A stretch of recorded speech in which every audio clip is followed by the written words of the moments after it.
जय हो। तुम किसके नाम की ताली बजा रहे हो वो जानता है। तुम्हारे कानों में किसका नाम गूंज रहा है मैं जानता हूँ। और तुम्हारे जीवा पर किसका नाम नृत्य कर रहा है तुम भी जानते हो, वो भी और मैं भी। प्रभु तेरी जय हो। जय सिया हरि हरि हरि ओम हरि ओम हरि ओम हरि ओम।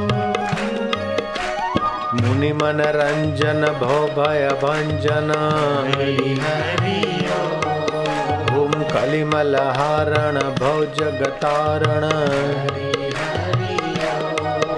ओम जो कोई गाए भक्ति पाए ओम जो कोई गाए शक्ति पाए ओम शक्ति दाता मुक्ति दाता ओम ब्रह्मा ध्याये नारद गाए ओम मेवाड़ में मीरा गाए ओम बंगाल में गौरंग गाए डूंगरपुर में तुम हम गाए ओम राजस्थान में तुम हम गाए हरि ओम हरि ओम हरि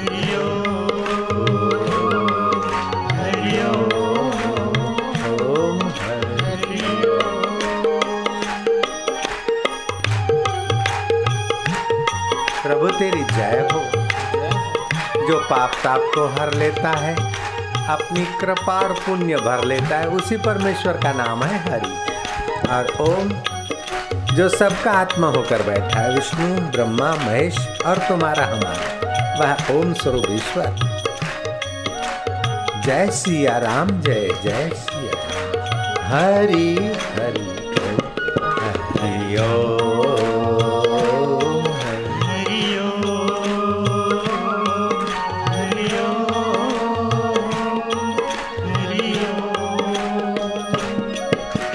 पंजाब में नानक गाए महाराष्ट्र में नामदेव बोले ओम सौराष्ट्र में नरसी गाए ओम भारत भर में गूंजा नाम ओम विश्व भर में साधक गाए हरि हरि ओम मंगल मंगल नाम हरि पुण्यों का प्रदायक नाम भक्ति दाता प्यारा नाम हरि ओम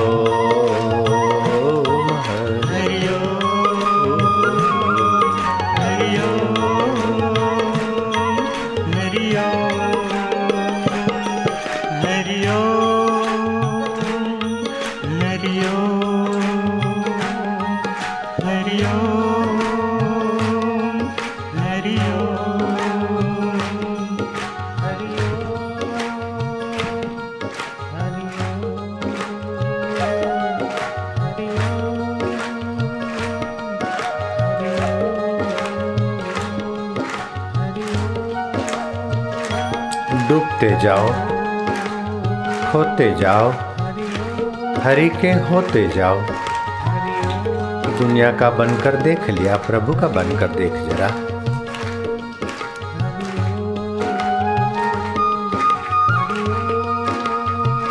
कृष्ण का नैया बंसी बजैया बिंद्रावन की कुंज गलियों में डूंगरपुर वालों के दिल की गलियों में तू अपनी प्रेमा भक्ति का दान दैया कन्हैया।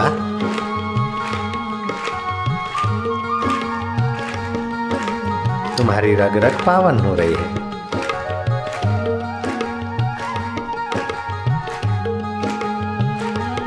माहौल में कण कण पवित्र हो रहा है।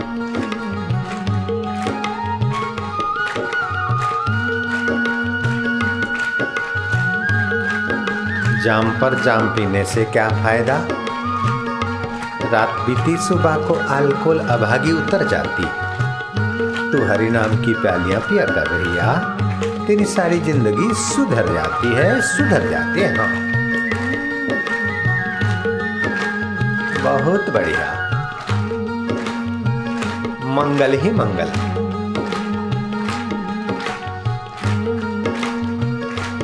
कौन कहता है कि रंग नहीं चढ़ता? देखो भक्तों का बेड़ा तरदा, दिल पावन हो रहा है, रक्त के कण पवित्र हो रहे हैं, लाखों लाखों शरीर में श्वेत कण बनते जाते हैं। आयु, आरोग्य और पुष्टि देने वाला भगवान नाम कीर्तन। राजे महाराजाओं को राजपाट से जो सुख नहीं मिला, वो सत्संग में, हरि कीर्तन में, अकबर मीरा के कीर्तन में जाकर पावन हुआ था। और पीपाजी महाराज राजस्थान के राजा साहब रामानंद स्वामी के चरणों में पहुंचे और महापुरुष बन गए। कई राजा धरती पे आए और मर मिट गए, लेकिन पीपाजी राजाधिराज महाराज राजपाट संभालते हुए गुरु के शरणों में ऐसे लगे कि वह गुरु ही बन गए। लघु जीवन से ऊपर गुरु ही बन गए। विकारी सुख लघु है और परमात्मा का सुख गुरु सुख है, ऊंचा सुख है, मुक्तिदायी सुख है, लोक मांगल्यदायी सुख है, राजवी सुख लोक शोषक सुख है और गुरु सुख लोक पोषक सुख है। 7-7 पीढ़ियों को पोषने वाला भगवत सुख है और 7-7 पीढ़ियों का शोषण करने वाला आसुरी सुख है। तुम अभी दैविक सुख में डोल रहे हो। चिंता कहाँ है? भय कहाँ है इस वक्त? तनाव और टेंशन कहाँ है? जहाँ भगवान की भक्ति होती है वहाँ सुमति आती, और जहाँ सुमति आने वाली होती है वहाँ मेघराजा संपत्ति भी बरसाने को राजी हो जाते। जब पाप बढ़ता है तो प्रकृति का कोप बढ़ता है और पुण्य बढ़ता है तो प्रकृति की करुणा कृपा बरसती है।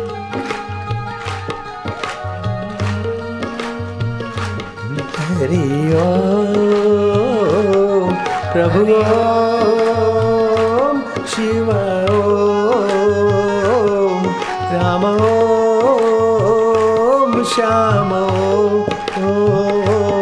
अम्बे ओम मावड़ी ओम हरि ओम गुरु ओम हरि ओम प्रभु ओम।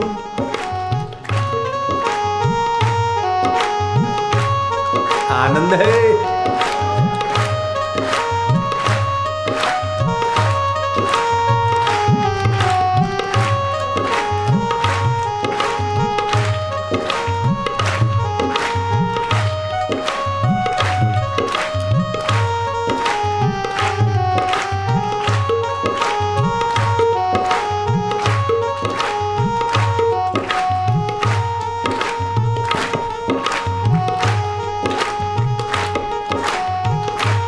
सांवलिया सेठ राजाधिराज, मेघ होकर तू ही बरसता है, भक्त होकर तू ही उनकी दिलों में कृपा बरसाता है, संत होकर तू ही बरसता है। प्रभु तेरी जय हो।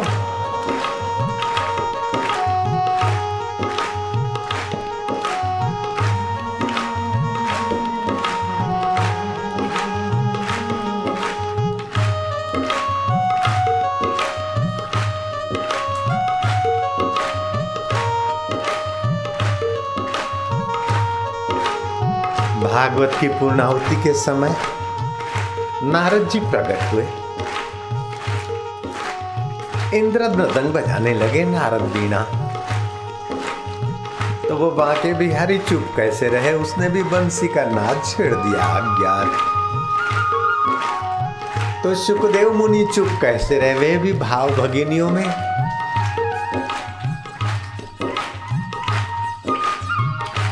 कैसा दृश्य रहा होगा जो संत की समाधि को भी भक्ति रस से भाव भगिनियों में बदल दे।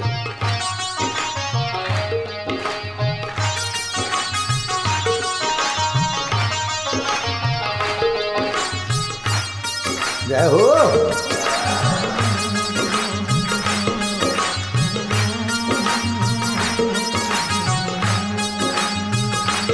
बरस रही है कन्हैया तेरी कृपा, बरस रही है राम जी तेरी रस में कृपा, बरस रही है भोले बाबा तुम्हारी अबाध अबाध महर, बरस रही है इंद्रदेव मेघराजा तुम्हारी भी डूंगरपुर और राजस्थान जगह अपनी मधुमेह दृष्टि।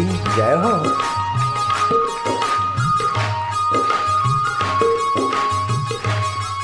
अब तो भक्ति बरसा दे, अपनी प्रीति बरसा दे, अपना आनंद बरसा दे, अपना माधुर्य बरसा दे प्रभु देव। इस कलयुग में व्यक्ति स्वार्थ से, अहंकार से, कूड़ कपट से और वासनाओं से आक्रांत हो गए हैं। अब तू ही तो कृपा करेगा न देव।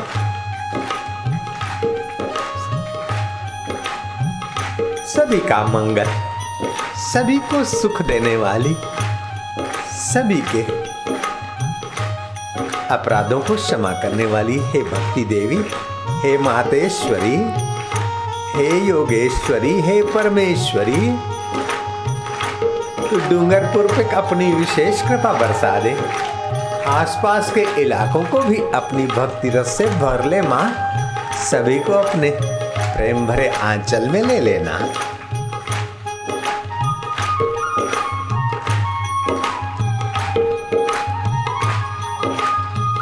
मेरे प्रभु, सभी के दिलों में तेरी कृपा बरसे, तेरी प्रीति जगे, तेरा आनंद उभरे। ये वह राजस्थान है जहाँ राजाधिराज पीपाराज राज करते थे और साधुओं को सीधा भेजा, लेकिन दर्शन करने नहीं गए। साधु ने देखा कि ये भगवती का भक्त है, लेकिन कृष्ण की भक्ति, कीर्तन की भक्ति इसके जीवन में नहीं आई।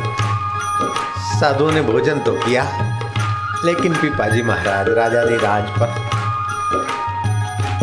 कृपा बरसाने के लिए थोड़े रुष्ट से हो और राजा के पास गए कि राजन, तुम साधुओं का ख्याल तो रखते हो, प्रजा का ख्याल तो रखते हो, लेकिन मां की भक्ति में और प्रभु की भक्ति में, हे गांगरोध गढ़ के राजा, तुम अभी भेद मानते हो। हम चाहते हैं कि भगवान तुम्हें संतों का संग दे और भगवान की भक्ति का रंग दे। राजा को रात को मां काली ने स्वप्न दिया था और मैं तुमसे नाराज हूं। तुम संतों के दर्शन करने नहीं गए, मेरी भक्ति करते हो, संतों के दर्शन के बिना के अभागे रह जाते हो। पीपाजी राजाधिराज तो थे, लेकिन सच में महाराज के प्रेमी भी बनने के लिए मां ने उन्हें डांट चढ़ाई। गांगरोनगढ़ राजस्थान के प्रतापी राजा काली के उपासक थे। काली के तो उपासक थे, लेकिन सत्संग बिना की उपासना, जैसे रामकृष्ण को काली ने कहा कि जाओ तोतापुरी गुरु के चरणों में सत्संग करो। मां तुम्हारे दर्शन करता हूं, मां तुम्हारे दर्शन करता हूं, फिर मुझे तोतापुरी गुरु के पास जाने की क्या जरूरत है। बोले मेरे दर्शन करते हो, मेरे साथ वार्तालाप करते हो, तुम लाते हो रामकृष्ण देव, भोग लगाते हो, मैं तुम्हारे हाथों से लेकर खाती हूं, ये बात सत्य है। तुम्हारे सूंघे हुए फूल मैं तुम्हारी भक्ति के कारण स्वीकार करती हूं, लेकिन रामकृष्ण मां मां करके पुकारते हो, मैं आती हूं तो तुम आनंदित होते हो, मैं चली जाती हूं तो तुम वहीं के वहीं जहां से शुरू हुए थे। मेरे में जो सत्व है, मेरे में जो सच्चिदानंद ब्रह्म है और वही तुम्हारे में छुपा है, उसका रहस्य भेद और तुम्हारे और ईश्वर के बीच का पर्दा सत्संग और सतगुरु की कृपा के बिना नहीं हट सकता है। पुत्र जाओ, तुम्हारा मंगल हो। मां काली ने तोतापुरी गुरु के पास रामकृष्ण को भेजा। ऐसे इस जगदम्बा ने गांगरोनगढ़ राजस्थान के प्रतापी राजा पीपाजी को मां ने रात को डांटा कि तुम सत्संग से वंचित, सदगुरु की कृपा से वंचित, मेरी अधूरी प्रार्थना पूजा से क्या ले लोगे? दुनिया में तुमने सराहनीय काम किए तो कब तक, लेकिन कर्ता बने रहोगे। जो कर्ता बनता है वो पुण्य का भोक्ता और पाप का भोक्ता स्वर्ग और नरकों में भटकता रहता है। हे पीपा, गांगरोनगढ़ का मैं राजा हूं, ये मेरा राज्य है, बाकी का राज्य दूसरों का लगेगा, लेकिन सभी राज्यों का जो राजाधिराज है उससे तुम सीधा नाता जोड़ो, और वो सत्संग और सदगुरु की कृपा के बिना नहीं हो सकता है। पीपा उस सपने में मां की डांट को देखकर मां मां मां मां क्षम्यताम मातेश्वरी देवेश्वरी मां अंतर्धान हो गई। पीपा महाराजा गांगरोनगढ़ राजस्थान में, जिसने नाम सुना है या देखा है हाथ ऊपर करो। देखा है गांगरोनगढ़, देखा है ना? वहां का राजा रात्रि में भागा। पहरेदारों को समाचार पहुंचा कि मध्य रात्रि को राजा साहब दर्शन करने को आ रहे थे।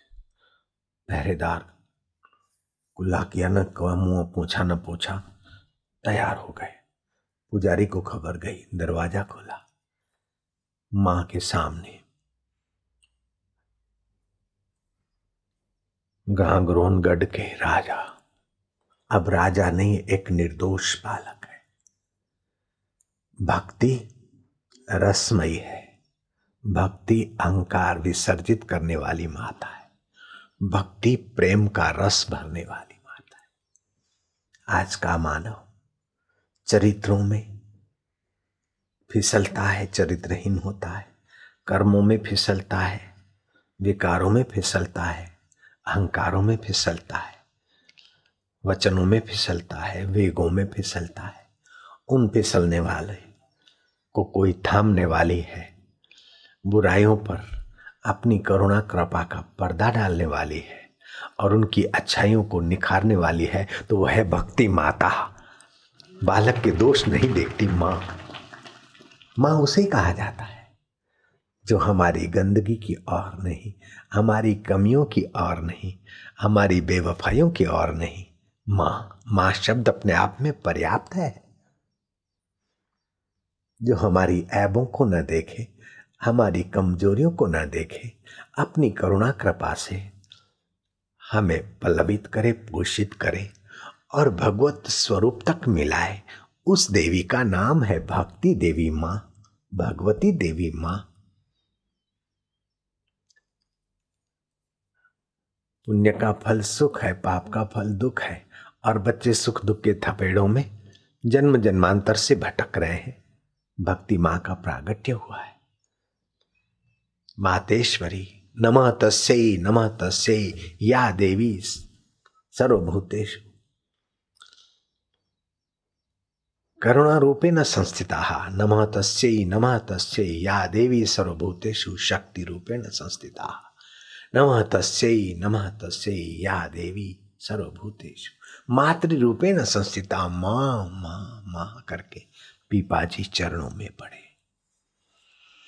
जब आदमी अपनी कमजोरी को स्वीकार करता है, अपने ऐबों को स्वीकार करता है और निवृत्ति के लिए परम पुरुष परमात्मा को, मां को या ईश्वर को प्रार्थना करता है। बस लंबे पड़ गए राजाधिराज गांगरोनगढ़ के महाराज। मां ने प्रेरणा दी, जाओ काशी जाओ। ये साधुओं की मंडली के जो मुख्य आचार्य गुरु है, जो कबीर जी के गुरु हैं, रहीदास के गुरु हैं, रामानंद भगवान, उनके चरणों में जाओ पीपा, तुम्हें प्रकाश मिलेगा। पीपा जी आए, गांगरोनगढ़ का राज्य व्यवस्था सुयोग्य मंत्रियों के हवाले की, चल पड़े काशी गुरु के चरणों में सत्संग और साधना की दीक्षा शिक्षा पाने को। काशी पहुंचे, महाराज के अनुचरों सेवकों को हाथ जोड़कर प्रार्थना की कि मैं गांगरोनगढ़ का दास पीपा, राज्य की व्यवस्था करने का भार सौंपा है मां ने, और अब गुरु जी के चरणों में दीक्षा शिक्षा और सत्संग चाहता। रामानंद स्वामी को सेवकों ने खबर दी कि राजस्थान का नरेश आपका दर्शन चाहता है, आपके चरणों में सिर झुकाना। बोले हम राजाओं से नहीं मिलते, मना कर दो। राजा लोग बोलते कुछ करते कुछ, बड़े बड़े वायदे करते, बड़े बड़े वचन देते। हम ऐसे ठगों से नहीं मिलना चाहते। लेकिन पीपा मां की पूजा सेवा से, प्रजा की सच्चाई की सेवा से और रात्रि को मां के स्वप्न से पीपा पावन हो चुका था, और उस पावनता में संतों का संकल्प भी तो जुड़ा था। जो संत यात्रा को निकले थे, उन्होंने पीपा के राज्य में 2 दिन का निवास किया था, और पीपा उनको भेजते थे सीधा, स्वयं दर्शन करने को नहीं आए तो पीपा पर संतों के हृदय की कृपा बरसी के पांव। संतों ने पुकारा मां को, मां अपने पुत्र पर तो कृपा नहीं करेगी तो किस पर करेगी? ये तुम्हें तो मानता है, लेकिन भगवत भक्ति के रस से, सत्संग के रस से, ब्रह्म ज्ञान के रस से, आत्म सुख के रस से वंचित रहे तेरा पुत्र मां, ये कब तक तुझे अच्छा लगता है? मां ने भक्तों की, संतों की प्रार्थना स्वीकारी और सपने में पीपा को जाकर झकझोरा, और पीपा दौड़ता हुआ मां के मंदिर में आया और प्रार्थना की, और मां ने वहां प्रेरणा की। अब इतनी इतनी कृपालिया हुआ राजाधिराज गांगरोनगढ़ का सम्राट अब मन का सम्राट नहीं बनेगा तो मन का गुलाम बना रहेगा। पीपा ने कहा कि मैं, गुरु जी भले मुझे स्वीकार नहीं करते, लेकिन मैंने गुरु को स्वीकार कर लिया है। मैं उनका सेवक हूं, मैं उनका शिष्य हूं, उनकी जो आज्ञा होगी शिरोधार्य है। मैं उनके चरणों में सिर झुकाए बिना, उनका प्रसाद लिए बिना मैं नहीं जा सकता। सेवकों ने जाकर रामानंद महाराज को सारी बात पीपा की सुनाई। बोले वो मुझे गुरु कैसे मान लेता है? अगर गुरु माना है तो जाए कुएं में गिरे। कठोर परीक्षा थी, मंत्र नहीं मिला था, दर्शन नहीं मिला था, और परीक्षा चालू हो गई। लेकिन धरती दोहरा रही है, वो धरती वीर आ रही है, धरती भक्त आ रही है, राजस्थान का वो वीर। काशी के राजाधिराज, महाराजों के राजा रामानंद प्रभु को जब गुरु मान चुका है तो कुएं के तरफ दौड़ा। गुरु के संकेत के अनुसार सेवकों ने पीपा जी को रोक लिया। रामानंद ने कहा सफल सफल सफल। गांगरोनगढ़ के राजा पीपा, आओ बेटा। गुरु ने स्वीकार कर लिया। पीपा गुरु के चरणों में थोड़ा सत्संग, थोड़ा मार्गदर्शन देते हुए गुरु ने कहा कि पीपा, सभी व्यक्ति रस चाहते, लेकिन सच्चा रस न मिलने पर काम विकार में गिरकर भी वो सुख चाहते हैं, धन इकट्ठा करके भी वे सुख चाहते हैं, बेटे बेटियों और बहू बेटियों से भी वे सुख चाहते हैं।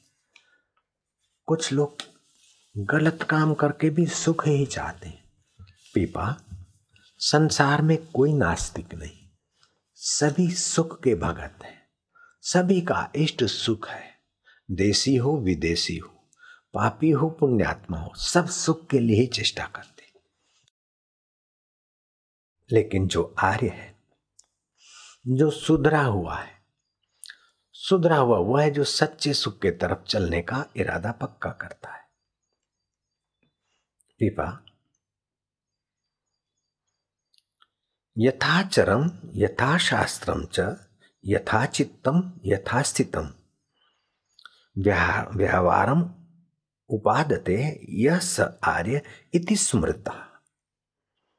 जो व्यक्ति शास्त्र सदाचार और परिस्थिति को सम्मत होकर तथा पुनः सात्विक व्यवहार करता है, वही आर्य है, वही सच्चे सुख को पाने का अधिकारी है। पीपा, योग वशिष्ठ महारामायण के अंदर आया है। कर्तव्यम आचरण कामम कर्तव्यम अनाचरण तिष्ठति प्रकृति चरोह यह स आर्य इति स्मृता। सच्चा आर्य पुरुष वही है जो कर्तव्य का पालन करता है और अकर्तव्य से बचता है एवं प्रकृति आचार विचार में संलग्न रहता है। तुम आर्यों का सा आचरण किए हुए हो, इसलिए तुम सच्ची भक्ति के, सच्चे सुख के, सच्चे जीवन के अधिकारी हो रहे हो। मैं तुम्हें फलाने समय भगवान नाम की दीक्षा दूंगा। दीक्षा का समय हुआ और पीपा को श्री कृष्ण की भक्ति प्रकट हो, श्री कृष्ण का ज्ञान प्रकट हो, श्री कृष्ण का प्रेम प्रकट हो, ऐसी गुरु दीक्षा दे दी। पीपा साधु होना चाहते थे, लेकिन रामानंद स्वामी ने कहा, जो जगत के सुख को अंदर भरने की बजाय जगदीश्वर के सुख को पाना चाहता है, वही साधु है। और तुम राजकाज करते हुए भी अपने नियम निष्ठा से जप करना, प्राणायाम करना, ध्यान करना और विषय विकारों, रानियों के द्वारा संसारी सुख अथवा वाहवाह के द्वारा संसारी सुख के तुम गुलाम नहीं बनना, तुम सुख के भोक्ता मत बनना, तुम सुख के दाता बनना। तुम भगवान के भक्ति रस से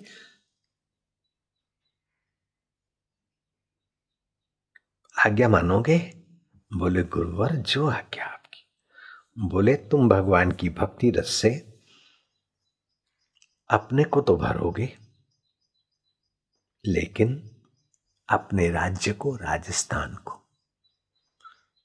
देश में विधर्मियों का कोप हो रहा है, श्रेष्ठ समाज दबा जा रहा है, सज्जन दुख पा रहे, दुर्जन हावी हो रहे। सज्जनों का हौसला बुलंद करो, संगठित होकर दुर्जनों से लोहा ले और साथ में भगवान की भक्ति का प्रचार करके उनके जीवन में भगवतीय सुख भरो। राजस्थान और गुजरात का इलाका मैं तुम्हें सौंपता हूं। भक्ति रस सदाचार के संगीत से तुम उसे छलका दोगे। गुरुवर, आपकी जो आज्ञा। गुरु जो काम सौंपते हैं, शिष्य अगर ईमानदारी से करने लग जाए तो उसमें पैसे की खोट नहीं आ सकती। गुरु काम सौंपते और लोग पैसों पर नाग होकर, गोग महाराज होकर एफडी पर चढ़ बैठते, तब गुरु के कार्य रुके रहते हैं। गुरु का कार्य, दान का पैसा लोहे का चना है, 7-7 पीढ़ियां ले डूबता है जो दान के पैसे दबाने की कोशिश करते, और दान के पैसों के साथ अपना तन मन और धन भी कुछ मिलाकर जो लग जाते, उनकी 7-7 पीढ़ियां आबाद हो जाती। जो धर्म के पैसे को हड़पता है वो 7 पीढ़ियों को तबाह करने का महापाप करता है, और जो धर्म के पैसों का ठीक सुरक्षा करके समाज के हित में ही लगाता है तो धर्म उसकी रक्षा करता है। पीपा ने प्रजा के पैसों को प्रजा के हित में लगाना ही पहले ही समझ रखा था। मां काली की पूजा उपासना ने उनको साधुओं की सेवा का तो रंग लगाया था, लेकिन साधुओं की प्रार्थना से मां ने उसको सत्संग और ब्रह्म ज्ञान का रंग लगाने के लिए कर्म को कर्म योग बनाने की सुंदर सीख भी गुरु से दिला दी। अब पीपा लौटा, देखने में तो वही का वही राजा पीपा था, लेकिन अंदर महाराज पीपा हो गए, साधु पीपा हो गए। अब तो विशेष ध्यान रखने लगे और वाहवाही से फूलते नहीं थे और वाहवाही के लिए काम नहीं करते थे, लोक मांगल्य के लिए काम करते थे। वैर वृत्ति चित्त से निकल गई और प्रजा पालन की वृत्ति और बढ़ी। पीपा राजकाज करते और लोगों के चेहरे पर चमक आने लगी, दिल विकसित होने लगे, राज्य में ठीक से वर्षा होने लगी, सज्जन मंत्रियों का हौसला बुलंद हुआ, सज्जन समाज के हृदय में 4 चांद चमके और दुर्जन वैसे ही कांपने लगे। अपराधीकरण क्षीण होने लगा और सज्जनता का स्वभाव पीपा के राज्य के चहुं और फैलने लगा। जहां सुमति वहां संपत्ति। पीपा के राज्य में माया इज्जत का, आबरू का, प्रसन्नता का जीवन जीने लगी। बच्चे माँ बाप के आज्ञाकारी होने लगे। ब्राह्मण, साधु, पंडित, कन्या मन्या कुर्र, तू मेरा चेला मैं तेरा गुर्र, ये सब छोड़कर सुंदर सीख देने वाले हो गए। ओला बांधू, बला बांधू, भूत बांधू, प्रेत बांधू, डाकिनी बांधू, शाकिनी बांधू, दक्षिणा धर, तू चाहे मर चाहे तर, ऐसे धूर्त लोगों के धंधे बंद होने लगे। प्रेमा भक्ति का प्रचार होने लगा। स्कूलों में मास्टरों की हाजिरी ईमानदारी की होने लगी और बच्चों में मास्टरों के प्रति स्नेह और सद्भाव निखरने लगा। यथा राजा तथा प्रजा। राजा जब श्रेष्ठ होता है तो प्रजा श्रेष्ठ होने को तो लालायित होती। शासन जब ईमानदारी से सेवा करने लगता है तो प्रजा उसे सहयोग देने को भरपूर दिल खोले बैठी होती है। गागरोनगढ़ अब प्रभु का गढ़ होने लग गया। सारे लोग सुखी और चैन की जिंदगी गुजारते भगवान की भक्ति के तरफ मुड़ने लगे और ये सुवास गागरोनगढ़ की दीवारों को लांघकर राजस्थान में फैलने लगी और राजस्थान से जुड़े हुए गुजरात को भी अछूता कैसे रखेगा, ये भक्त का प्रसाद। अब गुजरात में एक बापूजी है तो राजस्थान को अछूता कैसे रहने देंगे, और राजस्थान में एक बापूजी है तो गुजरात को अछूता कैसे रखने देंगे, और भारत को अछूता कैसे रखेंगे। एक ही विषय विकारों के दास वो बेटा जी होते हैं और विषय विकारों को दूर करके भगवत सुख से भर जाने वाले सारे बापू जी होते हैं। चाहे महात्मा बापू, गांधी बापू हो, चाहे और कोई बापू हो, जो इंद्रिय लोलुपता से रहित अपने को और प्रजा को भगवत सुख के तरफ ले जाते, उन सभी बापुओं को, उन सभी स्वामियों को खूब खूब धन्यवाद, खूब खूब उनको स्नेह। गांगरोदगढ़ के पीपा बापू, जयराम जी बोलना पड़ेगा, मैं तो उसे बापू कहने में आनंद का अनुभव करता हूं, राजा नहीं बापू। कुछ लोग ऐसे ही अपने ऊपर बापू नाम थोप देते और शराब पीना भी चालू है, शिकार करना भी चालू है, शोषण करना भी चालू और बापू बनना, ये तो बापू शब्द की मखौल है। लेकिन गांगरोडगढ़ के पीपा बापू ने ऐसी सुवास फैलाई कि काशी तक की दीवारों को लांघकर वह सुवास गुरु के कदमों तक पहुंची। गुरु ने निर्णय किया कि हम बिन बुलाए पीपा के अतिथि होंगे। गुरु चल पड़े। राजा को पता चला गुरुजी आ रहे हैं। हो राजा राजा कैसे रहा? वो तो भक्त नंगे पैर दौड़ा और बड़ा स्वागत। सिंधी जगत में एक प्रेम प्रकाश महाराज हो गए। उन्होंने, उनके नाम का एक भजन है, बुधो थम अचन प्या पीरी प्रेम वारा।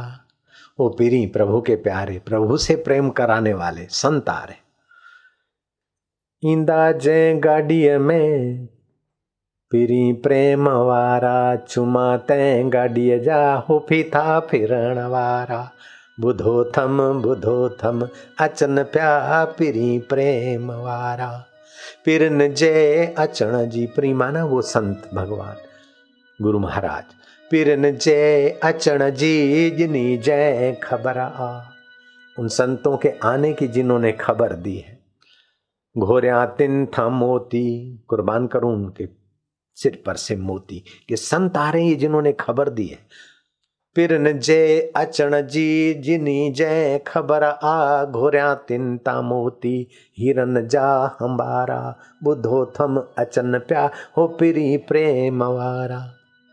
हल्या प्रेम हल्या हो त संबरी शहर डा घुमणला। कहे टेऊ से ही अंगण मुझे आया। बुधो थम अचन प्या पिरी प्रेम वारा। पिरन जय अचण जी जिनी जय खबर आ। घोरिया तिन ता मोती हिरन जा हंबारा।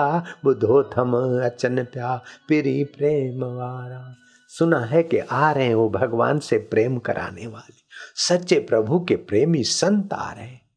उन जिन्होंने सुनाया उन पर से मोतियों के हार कुर्बान कर लूं, और जिस रथ में घूम मेरे प्रिय आ रहे हैं उस रथ के पहियों को मैं चुम्बन करूं, नमस्कार करूं कि मुझे भक्ति का दान देने वाले संतों को तुम ले आए हो। हे रथ देवता, तुम्हारा भी स्वागत है। पीपा ने वो प्रत्यक्ष कर दिखाया। गुरु जी को यथा योग्य आतिथ्य दिया। अब पीपा को तो गुरु जी के सामने एक टक देखते देखते सत्संग सुनने का जो रस जगा महाराज,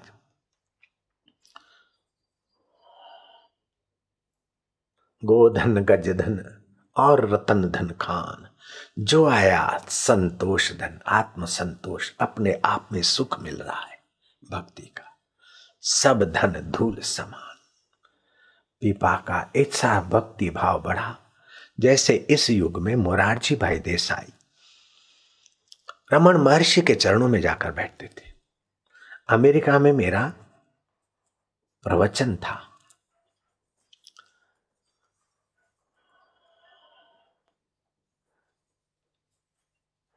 गणेश टेम्पल में, शिकागो का गणेश टेम्पल मशहूर है।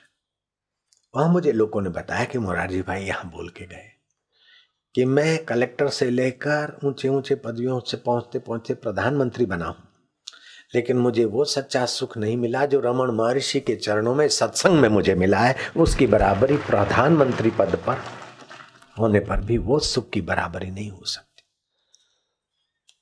अब तुमको भी शादी के दिन वो सुख नहीं मिला होगा, बेटा पैदा हुआ उस दिन भी वो सुख नहीं मिला होगा, और तुम पास हो गए उस दिन भी वो सुख नहीं मिला होगा जो अभी पाप नाशक और प्रभु रस का सुख तुम्हारे हृदय में चम चम चमक रहा है।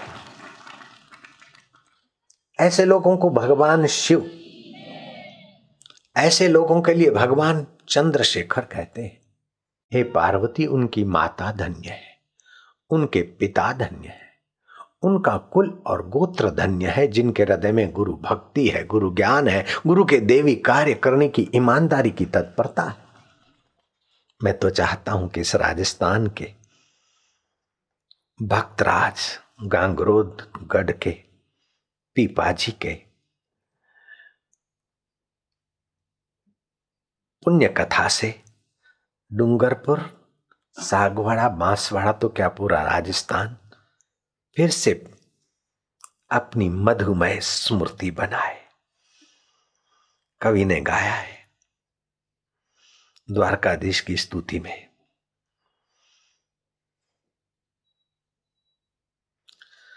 द्वारकाधीश स्तुति पढ़ो स्वामी द्वारका रण छोर। द्वारका में झालर बाजे, ये पीपा ने गाई। द्वारका में झालर बाजे, शंखन की घनघोर, रुक्मणी के रंग महल में दीपक लाख करोड़, थे पोढ़्या थारा सेवक पोढ़े, पोढ़े पूरी का सारा लोग, दास पीपो सरन थारी, गावे छे दोनों कर जोर। गुरु के साथ पीपा द्वारिका गए और द्वारकाधीश के दर्शन करके पीपा ने देखा कि अब मैं यहीं रहूंगा, राजपाट मेरा द्वारकाधीश चलाएगा। और सचमुच में द्वारकाधीश ने, पीपा ने जिनको राज सौंप दिया वहां द्वारका में बैठे बैठे, उनके द्वारा द्वारकाधीश ने गांगरोंड गढ़ को सजाया संवारा। पीपा की छोटी रानी पीपा के साथ भक्ति रंग में ऐसी रंगी कि और रानियां भी आना चाहती थी गुरु जी के साथ, लेकिन मना करने पर मान गई। छोटी रानी सीता देवी ने कहा कि मैं तो मेरे प्राणनाथ और विश्वनाथ के बिना नहीं जी सकती हूं, मैं तो द्वारकाधीश चालूंगी, नहीं तो मैं अंजल लो त्याग करूंगी। वो दृढ़ संकल्प थी। रामानंद स्वामी को पता चला, रामानंद ने आज्ञा दी, पीपा सीता को साथ में ले चला। गुरु जी के माहौल में चलना है, साधुताई की दीक्षा ले ली, आज से अपने भाई बहन रो जीवन जियूंगा। वो साध्वी बन गई, ये साधु के हिसाब से चले। फिर शरीर को काम विकार की दृष्टि से नहीं देखा, न छुआ। कैसे कैसे हो गए राजस्थान के सिंह, कैसे कैसे हो गए तुम्हारे इस राजस्थान की भूमि में। छोटी रानी सौंदर्य की परी थी, लेकिन केवल बाहर का सौंदर्य नहीं था, अंतःकरण के सौंदर्य की भी वो देवी थी। वह देवी अपने देवता के साथ रहने लगी, लेकिन कामुक नजरिया न देवता की न देवी की। ये शादी शाद आबाद करने वाली शादी, जो शादी एक दूसरे को शादी के पहले ही काम विकार में गिराती, वो तो शादी बर्बादी। न देखे अमावस्या, न देखे पूनम, न देखे एकादशी, न देखे जन्म दिवस, न देखे दिवाली, न देखे होली, न देखे शिवरात्रि, और काला मुंह करे, उनके बच्चे भी काले मुंह वाले हो जाते हैं, अर्थात माँ बाप को सताने वाले हो जाते, और स्वयं भी अपनी तंदुरुस्ती का सत्यानाश करने वाले हो जाते। अमावस्या और पूनम को जो संसार व्यवहार करते, उनकी संतान विकलांग ही पैदा होगी। अगर संतान पैदा नहीं हुई तो वे स्वयं जल्दी बुढ़ापे की खाई में गिरेंगे, क्योंकि अमावस्या और पूनम को चंद्रमा धरती के कुछ करीब होता है, समुद्र में ज्यादा भरती आती है। समुद्र इतना द्रवित हो जाता है तो तुम्हारे सप्त धातु क्यों नहीं द्रवित होंगे। उन दिनों में भजन ध्यान करने से आपके उस द्रवित, जैसे मोम द्रवित होती और जो रंग डालो उसी रंग की होती, अगर उसके में काम का रंग डाला तो वो काम विकार से वो ज्यादा द्रवित होकर आपकी ऊर्जा ज्यादा नाश हो जाएगी। इसलिए भूल कर भी जिससे शत्रुता हो उसको भी बेचारे को बचाओ कि अमावस्या और पूनम को संसार व्यवहार भूल कर भी ना करे। शत्रु तुम्हारे को डंडा मारे अथवा तुम्हारा हाथ काट दे, उससे उस नुकसान को तुम भरपाई कर सकते हो, लेकिन अमावस्या और पूनम को पति पत्नी के व्यवहार से जो नुकसान होता है उसके आप भरपाई नहीं कर सकते। सत्संग से कैसी कैसी बातें सुनने को मिलती। सारे विज्ञानी, सारे उपदेशक थक जाए फिर भी वो नहीं खोज पाए जो हमारे ऋषियों ने खोज लिया है, कि आपके शरीर में प्राण शक्ति चलती है। ये प्राण शक्ति ही रक्त वाहिनियों से आपके मस्तिष्क को रक्त पहुंचाती है।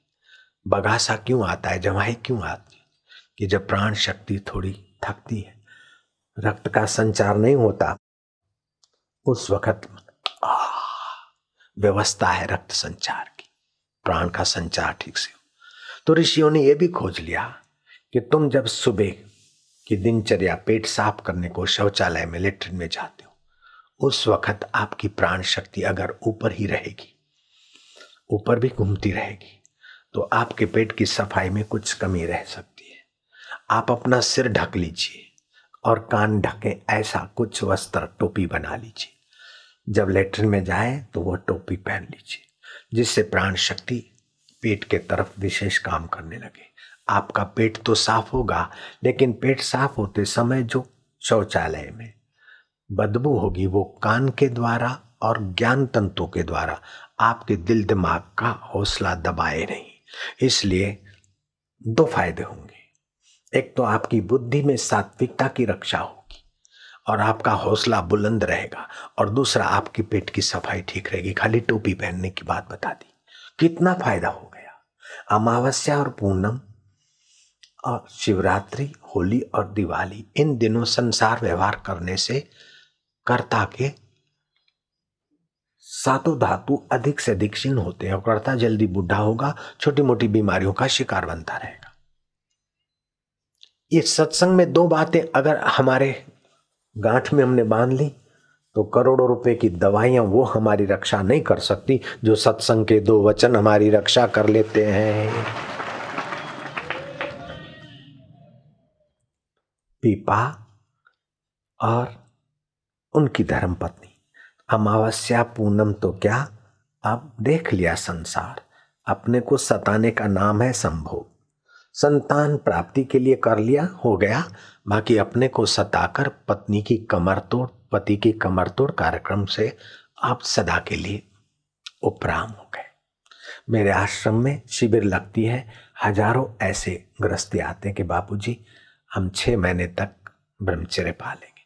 मैं प्रसन्न होकर उन्हें संकल्प दिलाता हूँ, कोई 12 महीने तक, कोई 2 साल तक, और फिर उनको तेजस्वी संतान मिलती, कोई 5-5 साल तक। अब उनकी जो संतान है आने वाले वर्षों में देश की बागडोर संभालने में सक्षम भी तो हो सकती है। बाल संस्कार केंद्र में बच्चे जाते हैं, बड़े तेजस्वी बन रहे हैं। तो आने वाले दिन भारत के लिए बड़े सुखद दिन है। गुरुजी तो काशी जाने को रामानंद स्वामी चले, लेकिन शिष्य ने कहा गुरुजी अब मैं यही राज्य आपका पाऊंगा। आज्ञा मिल गई। वो गांगरोध नरेश और उसकी पत्नी वहां भक्त बनकर रहने लगे। भगवान की भक्ति करते करते श्री कृष्ण द्वारकाधीश का दर्शन करने की तत्परता जगी। मेरे को दर्शन करना है, और भगवान के दर्शन की तत्परता जगे तो 7 दिन में भगवान प्रकट हो सकते, 4 दिन में हो सकते, 1 दिन में भी प्रकट हो सकते। जितनी भूख तीव्र लगे उतना भगवान आसन। एमए तो 1 दिन में, 4 दिन में, 7 दिन में नहीं होता, लेकिन एमए के बाप को आप मिलना चाहे तो 1 दिन की तड़प में भी वो मिलने को तैयार है। अपनी तड़प चाहिए। राजा और रानी ने पंडित जी को, पुजारी जी को हाथा जोड़ी की कि भगवान द्वारकाधीश, द्वारका तो समुद्र में समा गई। द्वारकाधीश बोले वो भी समुद्र में समा गए, आप मारो छलांग समुद्र में। तुम्हारी श्रद्धा पक्की है, आम आदमी को हम नहीं बोलते, लेकिन पीपा जी तुमसे भगवान अछूते नहीं रह सकते। मारो समुद्र में छलांग। भर्ती के समय है, जब गला डूब पानी हो तब जय द्वारकाधीश मैं तेरे को मिलना चाहता हूं। पुजारी ने हौसला बुलंद किया, और इनका हौसला तो पहले ही चमचम चमक रहा था। है समुद्र उछल कूद के, हे द्वारकाधीश दर्शन दो।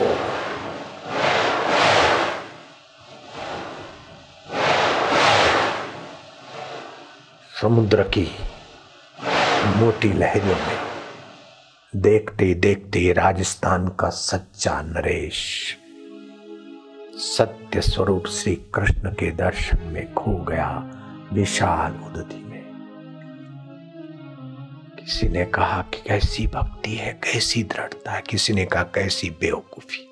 किसी ने कहा अंधश्रद्धा है। किसी ने कहा पुजारी ने उकसाया है, पागलपन।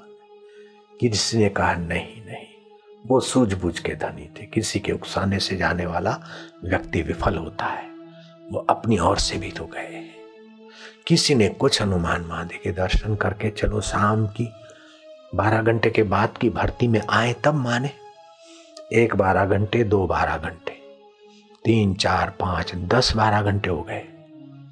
10 भर्तियां हो गई, 11 भी देख ली, 12वीं भर्ती देख ली, 13वीं भर्ती हर 12 घंटे की भर्ती। 14वीं भर्ती जब आई तो उसके भर्ती के जल पर दोनों कदम जमाते हुए आए और लोगों ने अपनी आंखों से तुम्हारे राजस्थान के नरेश के दर्शन किए। कपड़े सूखे सट।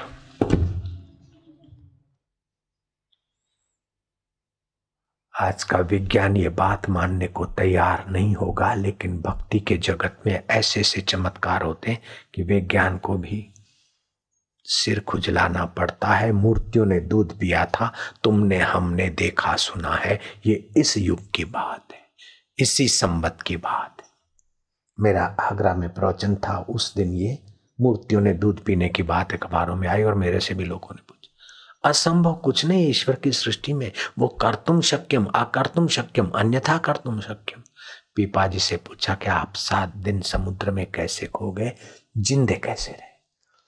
पानी में डूब गए। हम लोग आंखें फाड़ फाड़ कर देख रहे थे, मछुआरे और ये भी नावें घुमा घुमा के देख रहे। न आपकी लाश मिली न आप मिले, तो 7 दिन आप कहाँ थे? बोले बस मैं तो बस द्वारकाधीश का चिंतन करते करते गोता मारा, फिर पता नहीं चला और आंख खोली तो द्वारका में थे हम। द्वारकाधीश की वो कुछ अजीब सी नगरी थी। तुम्हारे यहाँ 7 दिन बीत गए, वहां तो 7 पल के बराबर हम जिए। और फिर हमें लोग तुम पर विश्वास नहीं करेंगे कि तुमको मैंने अपनी गोद में ले लिया है। इसलिए पीपा जी ये छापा ले जाओ, मेरा निशाना ले जाओ, शंख सुदर्शन, और जो भी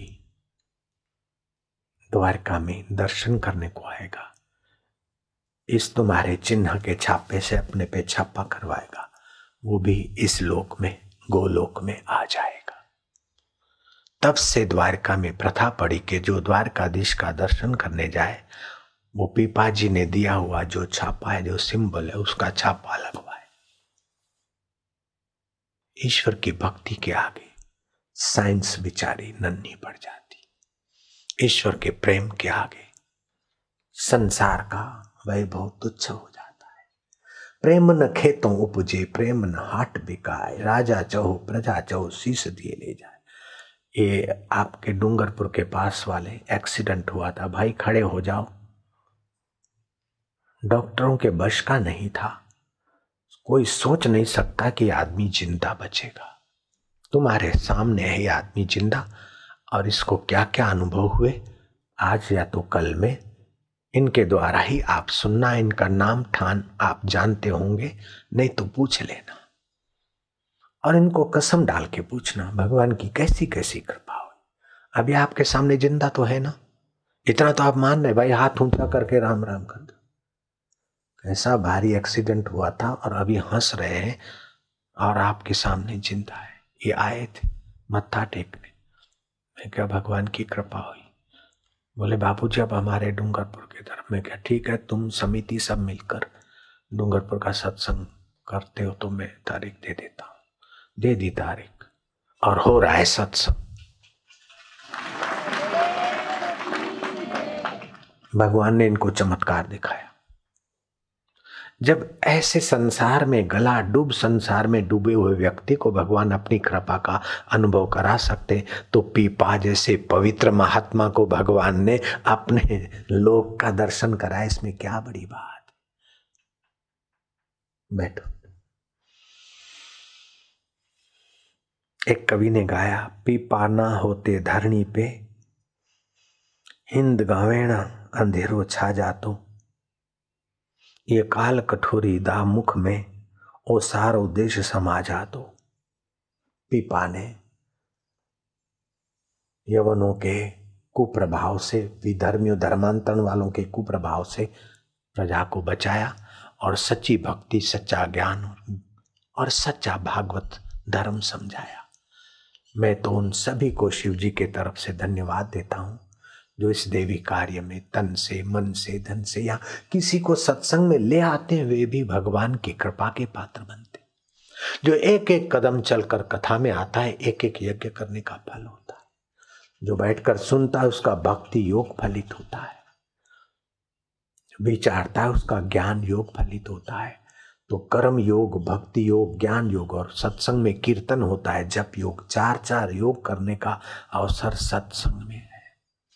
इसलिए तात स्वर्ग अपवर्ग सुख धरिए तुला, एक अंग तुली न पहुंचे सकल मिले जो सुख लव सत्संग। जो सत्संग से पुण्य होता है उसकी बराबरी कोई नहीं कर सकता। इस ऐसे लोगों को शिव जी धन्यवाद देते, धन्या माता पिता धन्यो। अब शिव जी आपको धन्यवाद दे रहे, तो मैं भी मेरे गुरुदेव के तरफ से और राजस्थान के और हिंदुस्तान के और विश्व भर के सच्चे संतों के तरफ से आपको धन्यवाद देता हूँ। और दुगने धन्यवाद उनको देता हूँ जो दूसरों को भी भक्ति रस में, सत्संग रस में चार कदम ले आने की सेवा कर लेते। पीपा जी की तो कथा भी क्या पूरी करूं भाई, उनका तो जीवन सचमुच में ऐसा है, उनकी तो वचन ऐसे शास्त्र भरे हुए हैं। रहीदास ने तो कबीरदास और पीपा को इतना ऊंचा गाया है कि बोले मैं कुछ नहीं। पीपा महाराज और रहीदास महाराज, पीपा बड़े साधु पुरुष हो गए। कबीर और पीपा जी महाराज, पीपा जी ने एक जगह कहा, मांस मांस सब एक है, हिरणी बकरी गाय, आंख देख नर खात है, निश्चय नरक में जाए। जीव मार भोजन करे ताकि करे बखान, पीपा प्रत्यक्ष देख ले थाली में शमशान। ये पीपा जी के वचन। कई लोगों ने ये वचन सुनकर मांस छोड़ दिया, क्योंकि अभी विज्ञानी बोलते हैं कि मांस में वो फाइबर नहीं होता, वो पाचन तंतु नहीं होते जो शाकाहार में होता है। विदेश में लाखों लोग मांसाहार छोड़ रहे हैं और यहाँ लोग देखा देखी में संडे हो या मंडे खा लो मुर्गी के अंडे। सत्यानाश कर दिया टीवी के कुप्रचार ने। फिर हम लोग चिल्लाए, अब शायद बंद हो गया कई दिनों से।